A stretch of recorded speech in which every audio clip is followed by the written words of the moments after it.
Halo, Assalamualaikum. Kembali lagi bersama Bapak dalam pembelajaran fisika. Kali ini kita akan melanjutkan materi usaha dan energi, yaitu mengenai energi kinetik dan energi potensial. Jadi, apa sih yang disebut energi? Perlu kalian ketahui, energi memegang peranan penting dalam kehidupan di alam.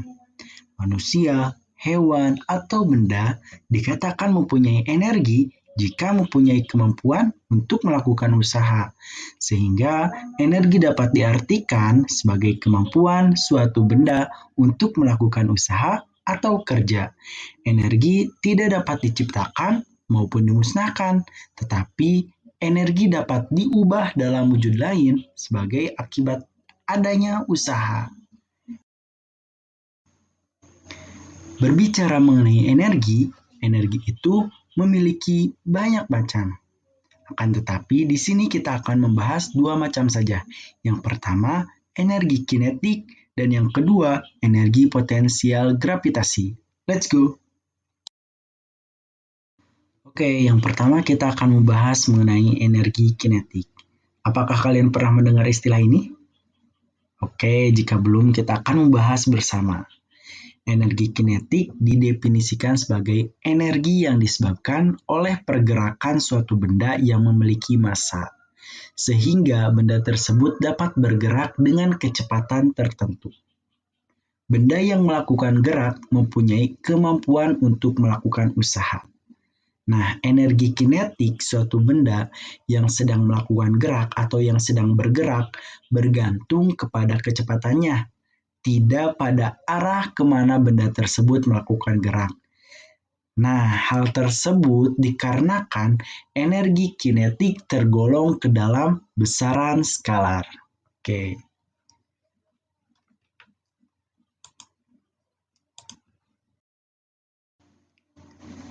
Adapun persamaan matematis untuk energi kinetik yaitu EK sama dengan 1/2 M dikali Pi kuadrat. Dengan EK itu merupakan energi kinetik, satuannya Joule, M itu merupakan massa, satuan kilogram, dan Pi itu merupakan kecepatan, satuan meter per second. Usaha yang dikerjakan oleh suatu gaya terhadap sebuah benda sama dengan perubahan energi kinetik benda tersebut. Dalam persamaan matematis dapat dituliskan W sama dengan delta EK. Merupakan usaha satuan Joule, delta EK merupakan perubahan energi kinetik benda selama gaya F bekerja.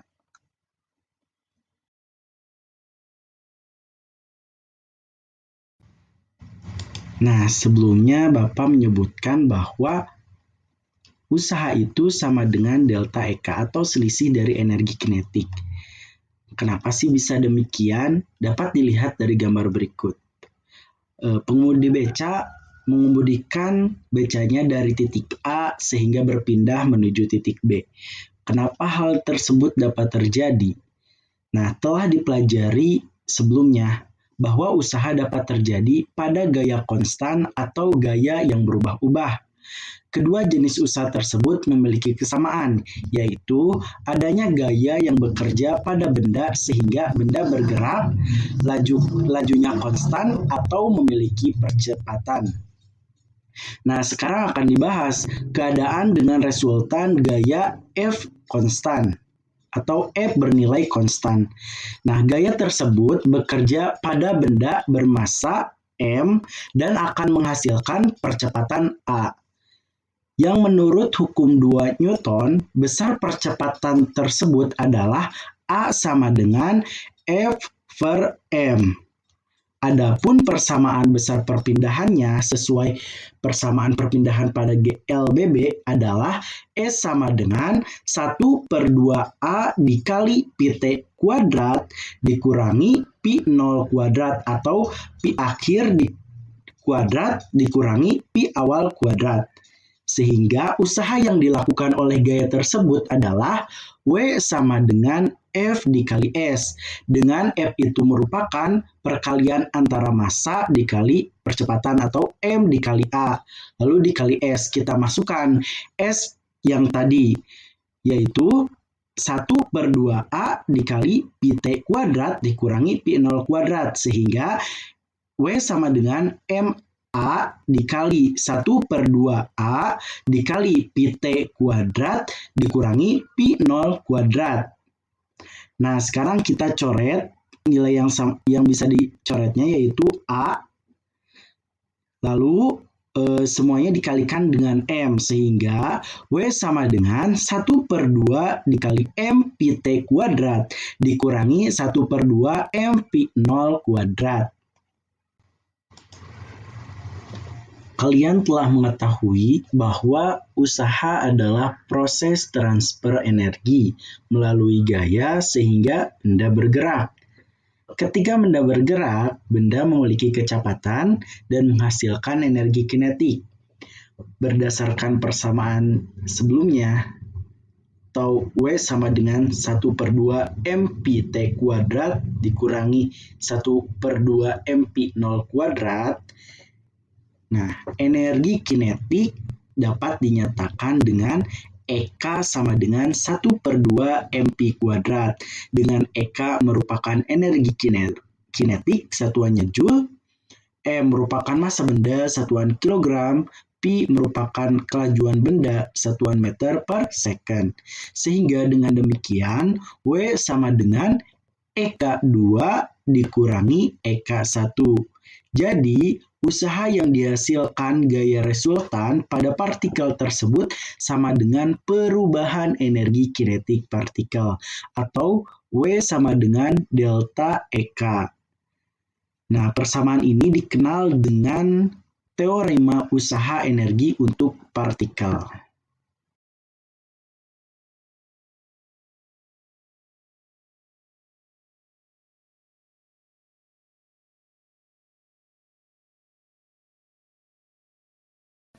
Baik, selanjutnya contoh soal. Bisa di-pause atau enggak Bapak akan bacakan.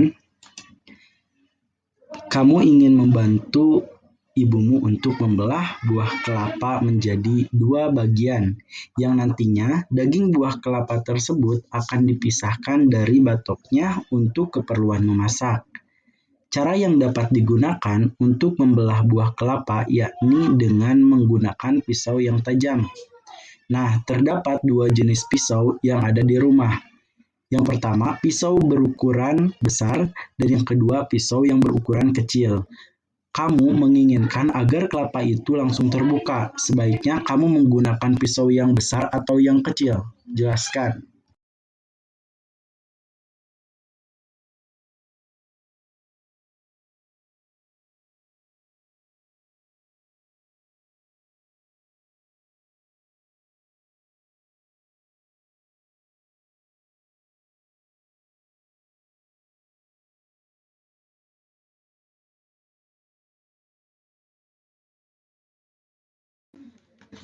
Jadi jawabannya pisau yang besar. Kenapa? Karena jika kita ingin mendapatkan energi yang lebih besar, sesuai dengan persamaan energi kinetik, EK sama dengan setengah MP kuadrat. Kita harus memperbesar variabelnya. Sehingga ketika kita menggunakan pisau yang besar, masanya akan besar dan menghasilkan energi yang lebih besar pula. Sehingga kelapa yang dipecah menggunakan pisau yang besar akan langsung terbelah. Oke.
Energi kinetik dapat diterapkan dalam kehidupan sehari-hari. Salah satu contohnya yaitu ketika memukul paku dengan menggunakan sebuah palu. Dapat dilihat sebagai gambar berikut, sebuah palu yang memukul paku. Nah, di saat palu memukul paku dan berakhir pada keadaan diam, maka palu tersebut memberikan gaya F pada sebuah paku, dan sebuah paku memberikan gaya negatif E pada sebuah palu, yang mana sesuai dengan hukum 3 Newton, yaitu F aksi sama dengan negatif F reaksi. Usaha yang dilakukan pada paku yaitu positif, sementara itu usaha yang dilakukan pada palu yaitu negatif, sehingga palu akan mengalami penurunan energi kinetik.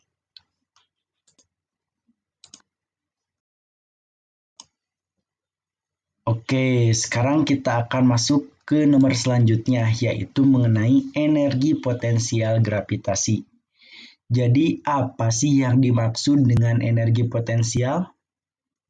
Nah, energi potensial itu merupakan energi yang dimiliki oleh benda karena adanya pengaruh dari posisi ataupun ketinggian. Yang mana energi potensial juga merupakan energi yang masih tersimpan pada sebuah benda, sehingga mempunyai potensi dalam melakukan usaha.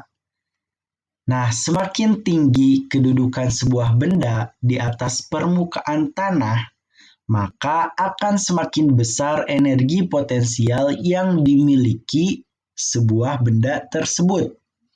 Jika kita tuliskan ke dalam persamaan matematis, besar energi potensial yaitu EP sama dengan M dikali G dikali H. Di mana EP itu merupakan energi potensial gravitasi, satuan Joule, M merupakan massa benda satuan kilogram, G merupakan percepatan gravitasi satuan meter per second kuadrat, H merupakan ketinggian benda dari acuan dengan satuan meter. Nah, suatu benda dapat mempunyai energi potensial gravitasi jika ditinjau dari kedudukan tertentu. Hanya tergantung kepada selisih tinggi kedudukan yang dimaksud. Usaha yang dikerjakan oleh gaya berat suatu benda sama dengan pengurangan energi potensialnya, atau jika ditulis dalam persamaan matematis yaitu W sama dengan negatif delta EP, di mana W merupakan usaha dengan satuan Joule dan delta EP merupakan perubahan energi potensial.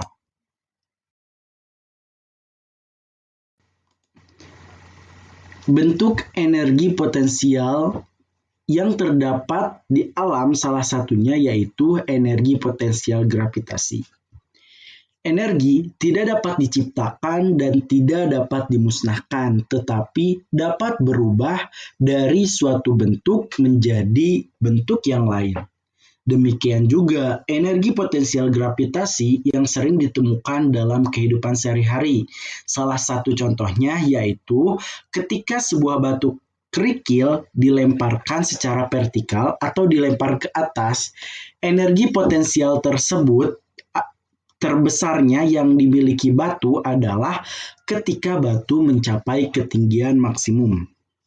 Contoh lainnya, sebuah pensil yang terletak di atas meja memiliki energi potensial gravitasi yang besarnya sebanding dengan massa dan tempat kedudukan pensil terhadap lantai.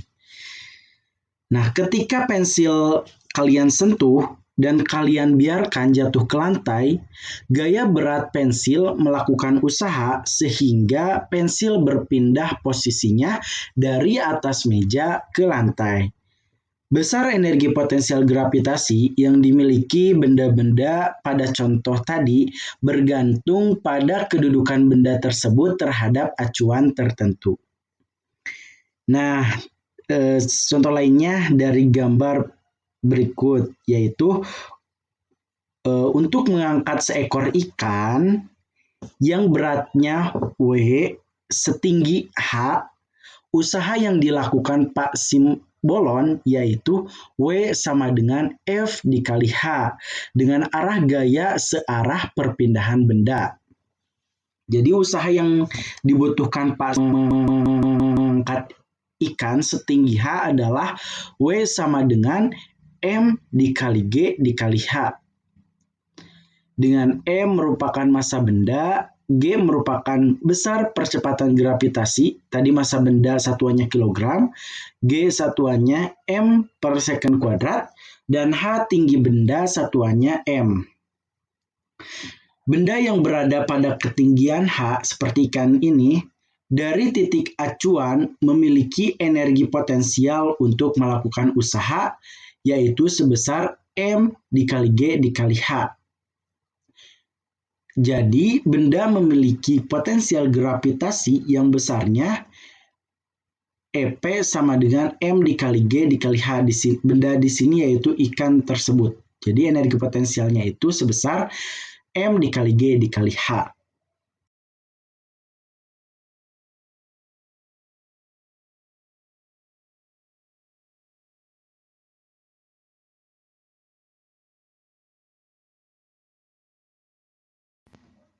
Sekarang kita akan membahas mengenai hubungan antara energi potensial gravitasi dan usaha.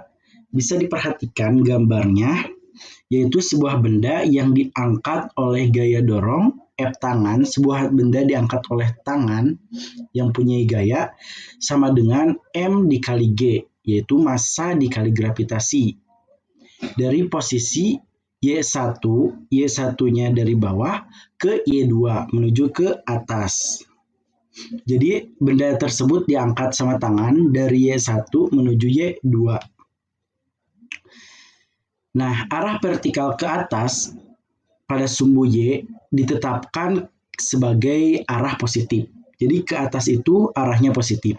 Sedangkan gaya gravitasi berarah ke sumbu Y negatif yaitu ketika ke bawah. Nah, ketika ke atas, W tangan atau gaya berat tangan sama dengan F tangan dikali S. Sama dengan M dikali G dikali H. Yang mana H-nya itu merupakan selisih dari Y2 dikurangi Y1.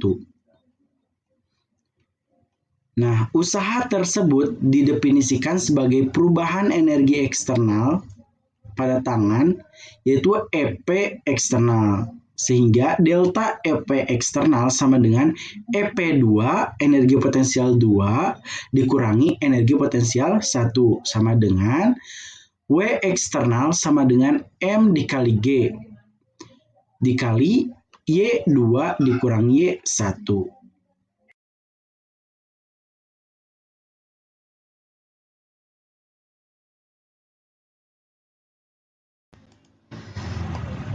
Nah, ketika ke bawah, W gravitasi sama dengan F gravitasi dikali S. Sama dengan M dikali G dikali Y1 dikurangi Y2. Sehingga W gravitasi sama dengan negatif M dikali G dikali H. Karena tadi dijelaskan bahwa ketika arahnya ke bawah bernilai negatif. Usaha tersebut didefinisikan sebagai perubahan energi potensial gravitasi atau delta EP grav.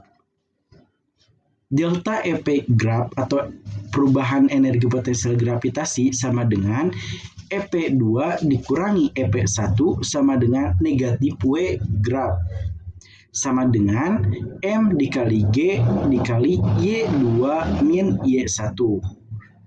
Sehingga energi potensial gravitasi pada titik Y dari titik acuan tertentu Y0 sama dengan 0 dinyatakan dengan persamaan EP sama dengan M dikali G dikali Y atau EP sama dengan M dikali G dikali H. Nah, dengan H merupakan tinggi benda terhadap lantai.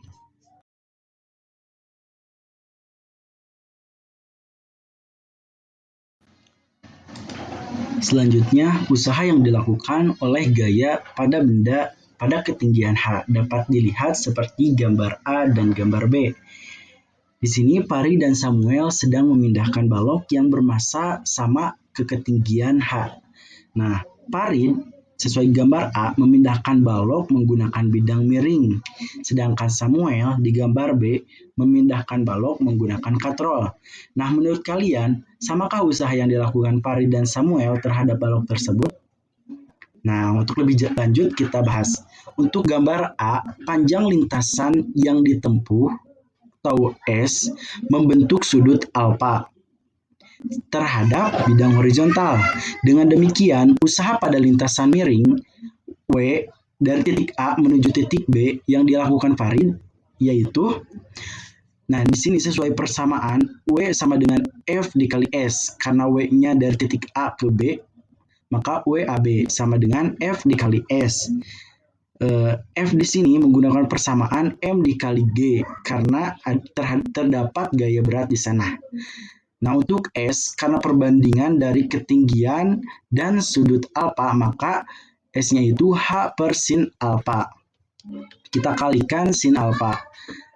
Sehingga menghasilkan, karena sin alfa bisa dicoret, maka menghasilkan persamaan WAB sama dengan M dikali G dikali H.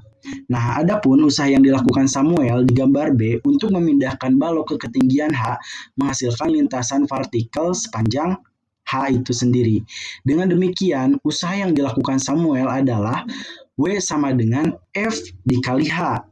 F di sini gaya berat, sehingga W sama dengan M dikali G dikali H. Nah, berdasarkan kedua contoh tersebut, dapat disimpulkan bahwa usaha yang dilakukan benda tergantung pada ketinggian yang dicapai, tidak bergantung pada cara pengangkatan benda tersebut atau lintasan yang ditempuh selama pengangkatan.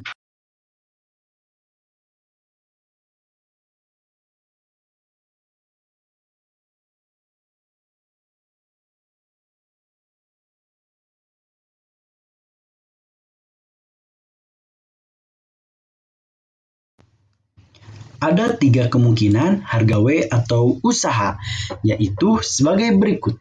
Yang pertama, W lebih besar daripada 0, maka bernilai positif. Dan EP lebih kecil daripada 0, maka bernilai negatif. Dalam artian, usaha sama dengan pengurangan energi potensial. Yang kedua, W lebih kecil daripada 0, maka bernilai negatif. EP lebih besar daripada 0, maka bernilai positif. Dalam artian, usaha sama dengan pertambahan energi potensial. Yang ketiga, W sama dengan 0 dan EP sama dengan 0. Berarti energi potensial sebuah benda tetap. Hal tersebut dapat terjadi jika perpindahan sebuah benda dalam satu bidang horizontal. Oke, di sini ada contoh soal. Bisa di-pause videonya atau enggak Bapak akan bacakan. Andi diminta ibunya untuk memetik mangga langsung dari pohonnya yang berada di depan rumah. Nah, mangga yang sudah matang ternyata berada cukup tinggi dari permukaan tanah. Adiknya, Fitri, adiknya Andi, menyarankan Andi untuk menggunakan tangga agar keuntungan mekanis yang diperoleh lebih besar dan usaha yang dilakukan lebih kecil daripada harus memanjat langsung. Nah, menurut kalian, apakah saran yang diajukan Fitri menjadi solusi yang tepat? Oke, jelaskan menurut konsep hubungan usaha dan perubahan energi potensial.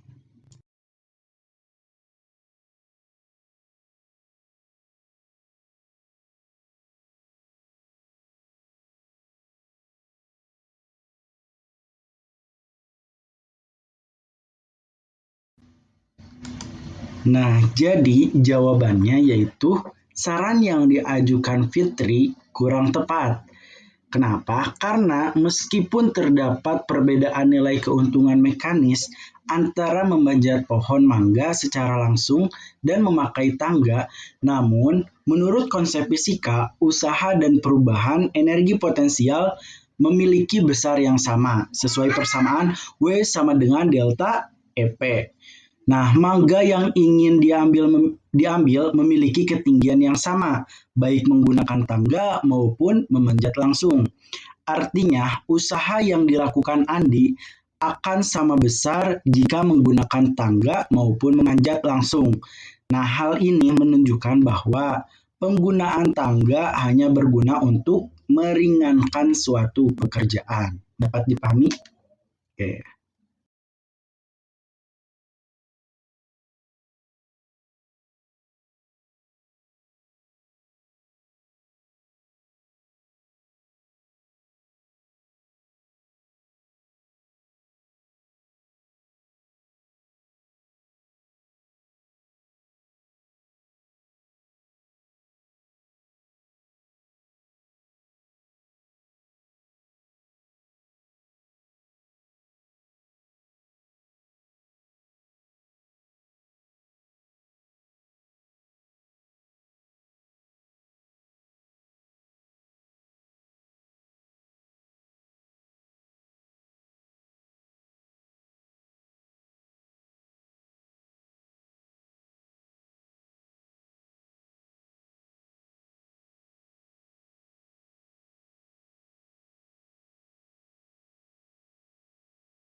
Alhamdulillah, untuk pembahasan materi energi kinetik dan energi potensial telah selesai.